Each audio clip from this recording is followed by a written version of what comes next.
Howdy, ladies and gentlemen. David Michael Bennett here from steam-powered Giraffe. You're probably wondering why I'm dressed like Rex Marxley from our hit song Rex Marxley. Well, don't worry about it. So we're doing this countdown thing for the Vice Quadrant album release show that's happening in San Diego on Saturday, January 16th, 2016. It's at 7 p.m., but we do have a VIP package available for those of you who are die-hard fans who want to see the inner workings of the behind-the-scenes technical mumbo-jumbo and, sit in on our sound check, get a photo with the bag, and some exclusive goodies. Today, for the Fortnight number 5 video, I'm going to talk to you about Soliton and It's Cosmic. Both of these songs are part of the Daughter of Space story. My stories all revolve around these characters, the astronaut, the Daughter of Space, and then they kind of intermingle with Bunny's story of Commander Cosmo. Chronologically, Soliton is happening as he's finding out that the Daughter of Space ain't all that bad, and he's falling in love with her. So in Soliton, it's a very touching moment where he's kind of giving up his humanity almost a little and sharing his love with this space being. I did a music video for it, and it was a really simple idea. Me in a space helmet against a green screen, and that'll be it. And that's pretty much what the video is. It's just one continuous shot. There's not one cut in the video, which is cool. It was challenging, but in the end, I think it shows off the capabilities of having one space helmet without a spacesuit and a green screen. And that music video was actually pretty difficult to shoot. With the space helmet on, I still had lots of air intakes and whatnot, but because I was actually singing inside the head, I'm out of focus, okay. Since I was singing inside the helmet, it was fogging up a bunch, so I had to do some crazy stuff to make it not fog up. In fact, it was fogging up even when I just wasn't singing, just the face from my heat. Actually, it was fogging up just from the heat from my face. So what I did is I actually rubbed some liquid dish soap in the helmet until it was clear enough to see through, and that prevented any fog from building up on the inside. By the end of the song, you can probably see that my face is getting a little redder because I'm actually struggling to breathe and whatnot. Hopefully that helps play the story of the song. Oh, okay, I want to focus a little bit there. Better, but it was a struggle. It was a struggle for sure. But that wasn't the hardest part of it. Actually filming our Walter worker, Chelsea Penyak, who handles all our merchandise at shows and also performs on the ballet that we do at shows, had to become the Daughter of Space. It was convenient because she was already in the band, but she didn't have white hair and she wasn't purple. And yeah, it was fun though. There was no makeup involved.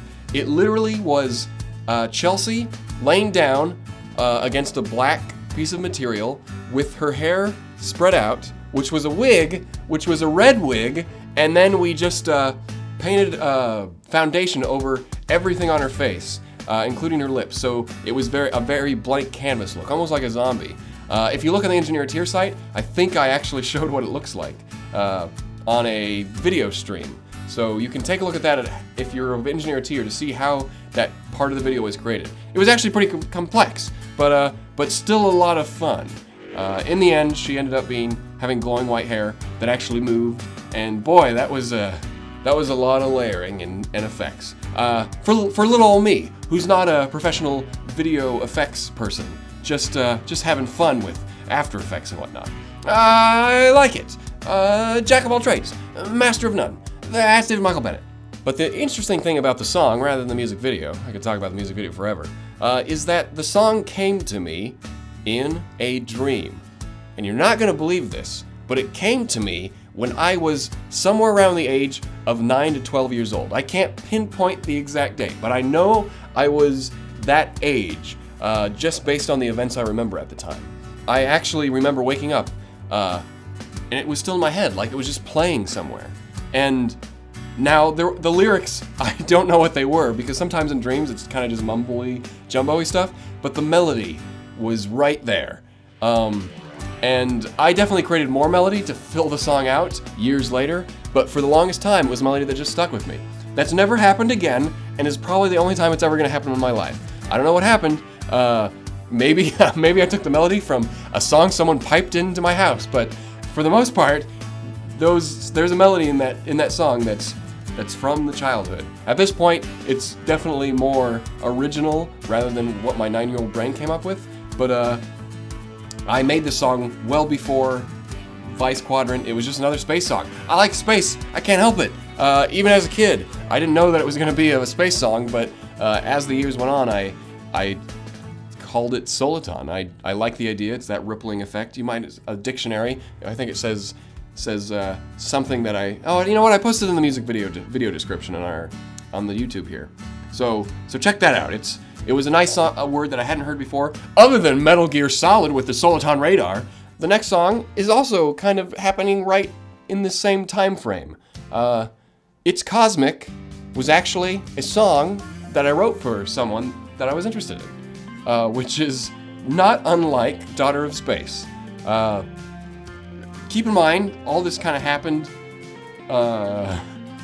years apart, so it's not like I'm just falling in love all the time. Like a normal person, there's a whole life for me to have inspiration from. So this was a little more recent, and It's Cosmic was just this kind of play on astrological stuff, as well as tying into the story. I almost didn't have this one on the album as well, because it was like kind of redundant. However, I think it kind of helps build that it wasn't just, I fell in love with a space being, and now I'm a bad guy. Like, I wanted the gap to bridge a little more, kind of to show that, oh, this guy's really in love with a space monster. Okay, well, so that was why I put the song in there. I didn't write the song thinking, oh, this is a guy in love with a space monster. It was a little more personal, I suppose, but it fits so well. And once again, it is talking about space, but it was actually talking about more of the positions and stuff. I felt it just worked. And it was spaced out enough, I believe, with all the other songs from Sam and Bunny, enough that it doesn't feel redundant. Like, okay, we get it. You're in love with the space monster. He's in love with the space monster. And then the song's also kind of weird because it's like someone saying, oh, hey, your love's cosmic. And then he's saying, well, don't tell me that. I know it already.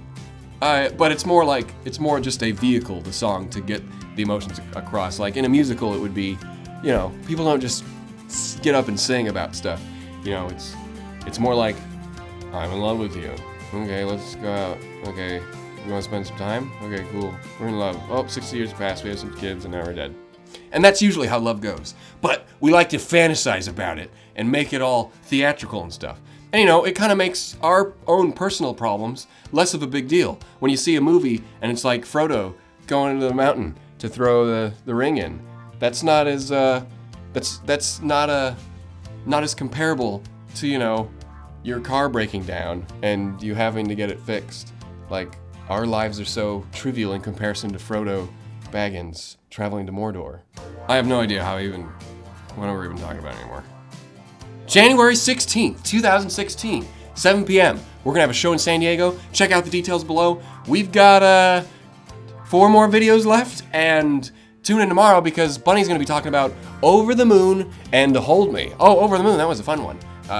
It was my idea to put in the giant chorus of people. I thought that would be really cool. And just a little hint, a lot of those are just me. Yeah, it's just me, like recording a bunch of times in different parts of the house. And it sounds like a whole big people. Yeah. Anyways, Bunny will talk more about all that tomorrow, and then tune in after that for Sam, and then I'll be back for the second to last one, and then boy, we're gonna have a show right after that, and it's gonna be pretty sweet. And if you can't make it to the show, don't feel bad about it. I mean, feel a little bad about it, but don't worry. We'll be at plenty of new places the rest of the year. We're returning to some great conventions that we love, as well as doing some new ones like A-Con. Yes, we'll be back in Texas, and Texas is its own country, as it might as well be. They have their own power grid. I mean, they don't need the United States. Just we can cut them off and they can become their own island. The island of Texas. It'd be a great getaway. Anyways, now I'm just rambling. So long, ma'am. This is in sirs and theys.